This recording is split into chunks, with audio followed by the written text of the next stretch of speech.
Tonight, leaders in South Carolina's capital city could decide whether to overturn a local ban on conversion therapy that they implemented 4 years ago amid pressure from the State House.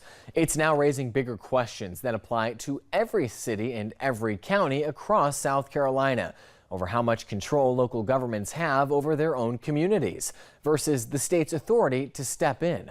State House reporter Mary Green has more. Of what is effectively a legislative act of extortion.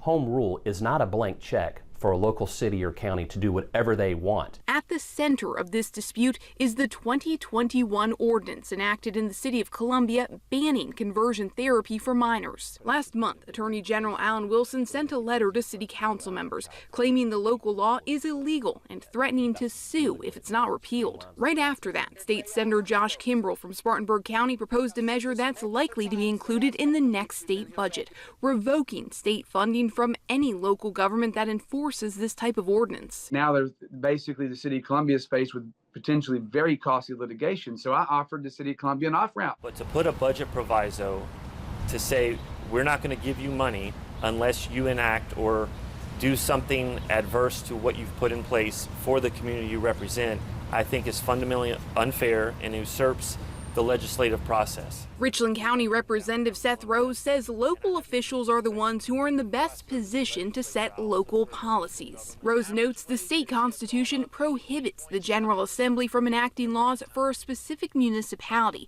and it includes certain home rule guarantees for local cities and counties to govern their communities. There are legislators that think this is wrong, and we stand with the city of Columbia and ask them to please hold firm and fight this back. The Attorney General says this does not violate home rule. Home rule allows local governments to govern themselves however they see fit, so long as it doesn't contradict a general state law or the Constitution. Wilson argues this local law contradicts both the Constitution's First Amendment and a 2022 state law. That law prohibits local governments from enforcing an ordinance that interferes with the type and scope of healthcare services provided by a medical practitioner or the professional conduct and judgment of a medical practitioner when providing healthcare services. This is not about being pro-conversion therapy, because we're not. This is about being pro-rule of law.